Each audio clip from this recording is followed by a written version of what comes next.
కర్నూలు జిల్లా కల్లూరు ఎంఈఓ మరియు విద్యార్థి సంఘాల మధ్య ప్రైవేట్ స్కూల్స్ లో ఉచిత విద్య అమలుపై తీవ్ర వాగ్వాదం చోటు చేసుకుంది. విద్యార్థి సంఘాలు మరియు తల్లిదండ్రులు మీటింగ్ వద్దకే వచ్చారు. డీఈఓతో వారు మాట్లాడుతుండగా మధ్యలో కల్లూరు మండల విద్యాశాఖ అధికారి కలుగజేసుకోవడంతో వాగ్వాదం పెరిగింది. ప్రైవేట్ పాఠశాలకు వత్తాసు పలుకుతున్న కల్లూరు విద్యాశాఖ అధికారిని సస్పెండ్ చేయాలని విద్యార్థి సంఘాలు ఆందోళన చేశాయి. డీఈఓ కలుగజేసుకుని మాట్లాడి విద్యార్థులకు న్యాయం చేస్తామని హామీ ఇచ్చారు.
ఈరోజు 12(1)C అడ్మిషన్ గురించి కర్నూలులో కొన్ని భేదాభిప్రాయాలు రావడం జరిగింది.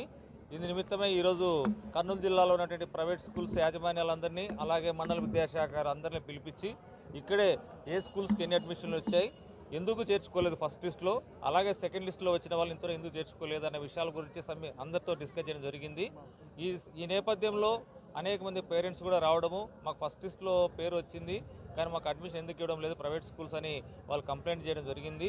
ఆ నేపథ్యంలో వాళ్ళందరికీ గతంలో ప్రతి స్కూల్కి ఇండివిజువల్గా వాళ్ళకు నోటీస్ ఇవ్వడం జరిగింది. తర్వాత అన్ని స్కూల్ కలిపి నోటీస్ ఇవ్వడం జరిగింది.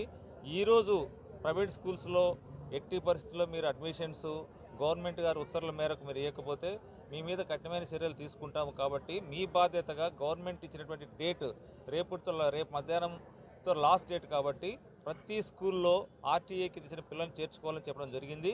వాళ్ళు కూడా రేపు తప్పకుండా చేర్చుకుంటామని చెప్పారు. కాబట్టి ఏ స్కూల్ అయితే రేపు మధ్యాహ్నం కంతా 25% అడ్మిషన్లు కానీ చేర్చుకోకపోతే వారి మీద 80% ఉపేక్షించలేదు, కఠినమైన చర్యలు 100% తీసుకొని తీరుతాం. భారత ప్రభుత్వం చేసినటువంటి right to education act 2009 12(1)C ప్రకారము కార్పొరేట్ ప్రైవేట్ పాఠశాలల్లో 25% ప్రీ ఎడ్యుకేషన్ను ఇవ్వాలనేటువంటి చట్టాన్ని రాష్ట్ర ప్రభుత్వం ప్రతిష్టాత్మకంగా అమలు చేస్తున్నటువంటి సందర్భంలో కేవలం మండల విద్యాశాఖ అధికారుల వల్ల ఈరోజు ఆ చట్టం నీరుగారుస్తూ ఉన్నది. గత ఫేజ్ 1లో కల్లూరు మండలంలో 303 అలాగే కర్నూలు మండలంలో 478 విద్యార్థులకు సంబంధించి అప్లికేషన్స్ ఎలిజిబిలిటీ ఉండి కూడా రిజెక్ట్ చేయడం జరిగింది. దీనిపైన మేము ఈరోజు విద్యాశాఖ అధికారికి రిప్రజెంటేషన్ చేయడం జరిగింది. అయితే వారి నుంచి ప్రైవేట్ స్కూల్ నుంచి కానీ అలాగే జిల్లా విద్యాశాఖ నుంచి కానీ ఎలాంటి స్పందన లేదు, స్పందన కరువైంది. ఫేజ్ 1లో విద్యార్థులందరినీ రిజెక్ట్ చేసి ఫేజ్ 2లో వచ్చినటువంటి విద్యార్థులకు సంబంధించిన విషయాన్ని మాత్రం ఈరోజు చర్చిస్తున్నామని చెప్పేసి వారు చెప్పడం జరిగింది. అయ్యా, కార్పొరేట్ ప్రైవేట్ విద్యాసంస్థలకు ఇప్పుడే చెప్తున్నాం, మీరు జీవో నెంబర్ 1 జీవో నెంబర్ 99 ఉల్లంఘిస్తూ ఇప్పటికే అధిక ఫీజులు వసూలు చేస్తూ ఉన్నారు. అలాగే పాఠశాలలను మీరు అంగళ్ళుగా మారుస్తూ పాఠశాలలో పుస్తకాలు, బూట్లు, షూ, టై, బెల్ట్ అలాగే వాటర్ బాటిల్, స్కూల్ బ్యాగ్తో సహా మీరు స్కూల్లోనే అమ్ముతూ ఉన్నారు. ఈరోజు స్కూళ్ళను అంగళ్ళుగా మార్చి ఈరోజు ఒక విక్రయశాలగా స్కూళ్ళను మార్చినటువంటి పరిస్థితి ఈరోజు చూస్తూ ఉన్నాం.